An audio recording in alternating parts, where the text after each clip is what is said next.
आज मानवों की दशा दिशा देखो, एकदम हीन भावना है। जिसे देखो वही बेमतलब के अपने आप से मतलब हैं। समाजों में क्या व्यवस्था है, देश किस दिशा की ओर है, राजनीति के नाम पर सरकार क्या कर रही है, कोई मतलब नहीं। अर्थव्यवस्था किस तरह से है, उससे भी लेना देना नहीं है। भ्रष्टाचार बढ़ते क्रम में, उससे भी मतलब नहीं है। जलवायु और ओजोन परत की दशा खराब है, उससे भी लेना देना नहीं है। आज तो अपने देश में शादी को, विवाह को परम धर्म बना दिया। जिसे भी पूछ लो कि तुमने शादी की, उसे समाज को क्या मिला, देश को क्या मिला, क्षेत्र को क्या मिला, धर्म को क्या मिला, जलवायु और ओजोन परत को क्या मिला, लाभ या हानि। आपने तो शादी कर ली, जनसंख्या को बढ़ा दी, हर इच्छा को पूरी की, पर आपका ध्यान जलवायु और ओजोन परत की ओर नहीं। रत्ती मात्र भी आपने जलवायु और ओजोन परत के ऊपर ध्यान नहीं दिया। जब कोई पूछता है, जानकारी देता है कि बताओ आज से लाखों वर्ष पीछे ये जलवायु और ओजोन परत की दशा, माहौल कैसा, तो चारों कोने चित, कोई जवाब नहीं है। जब लोगों से ये पूछा जाए कि शादी करने का मतलब क्या है, तो सीधे बोलेंगे ये सृष्टि, संसार को चलाने के लिए। अब सवाल भी उठता है ना कि आप संसार को चला रहे हैं या फिर संसार को ध्वस्त कर रहे हैं। आपसे कुछ तो त्यागा गया ही नहीं।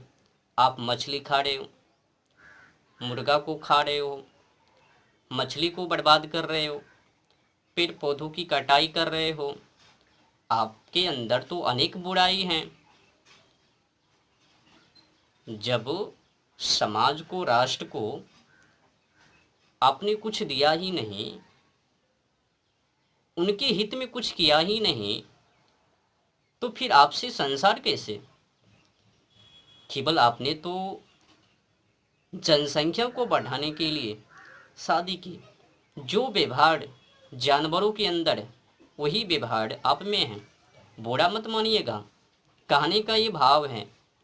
आपने क्या किया, पहले शादी की, फिर जनसंख्या को बढ़ाया, फिर जो काम आपने किया वही काम अपने बाल बच्चों को भी सिखाया। जब प्रश्न राष्ट्र पर उठता है कि जब अंग्रेज शासन किया तो अनेक क्रांतिकारी उनके खिलाफ आंदोलन की, फांसी फांदे पर चढ़ा, रस्सी को अपने गले लगाया, देश को आज़ादी करना ही परम धर्म माना, तो याद आता है, सीख मिलता है उस शहीदों से।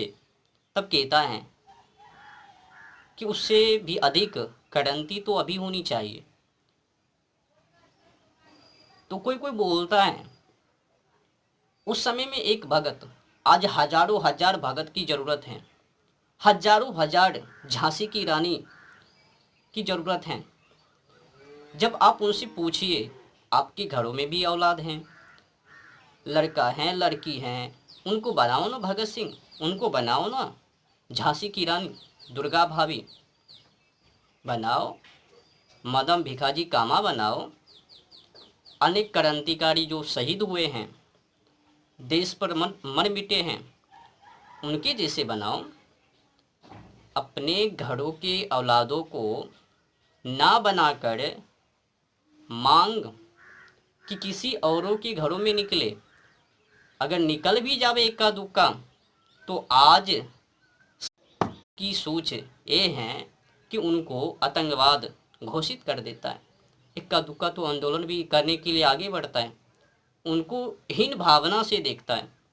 जब कानून के खिलाफ बोलबे या फिर नेता के खिलाफ बोलबे या फिर और जो पार्ट हैं उनके खिलाफ बोलबे, तो इस समाज के लोग उनके खिलाफ चलबे, तुम गलत कर रहे हो। ऐसा क्यों? तो पार्टी के चक्कर में, अपनी हीन भावना मानसिकता के चक्कर में। लोगों को तो अपने से मतलब हैं, अपने रिश्तेदारों से मतलब हैं, अपने बाल बच्चों से मतलब हैं, पत्नी से मतलब हैं, घरों में जो हैं उनसे मतलब हैं, समाज में क्या सब, राष्ट्र किस दिशा की ओर है, अर्थव्यवस्था अभी तक कहाँ तक पहुँचा, उनसे तो मतलब ही नहीं है। इस समय जलवायु और ओजोन परत की दशा कैसी है, वो भी ये अज्ञानी धूर्त पागल मानव को उनसे भी लेना देना नहीं है, मतलब नहीं है। बस किस तरह से पैसा आवे, किस तरह से कुछ बंगला बना लेवे, किस तरह से आगे बढ़वे, किस तरह से जलवायु और ओजोन परत की दशा खराब करवे, यही मतलब है। इसी से शादी करके जब समाज को लाभ नहीं, राष्ट्र के लिए कुछ किया ही नहीं, अपने समाजों के लिए कुछ किया ही नहीं, नहीं जानवर पंछी को रक्षा की, नहीं पेड़ पौधों की रक्षा की, केवल विनाश ही विनाश, तो क्या फायदा।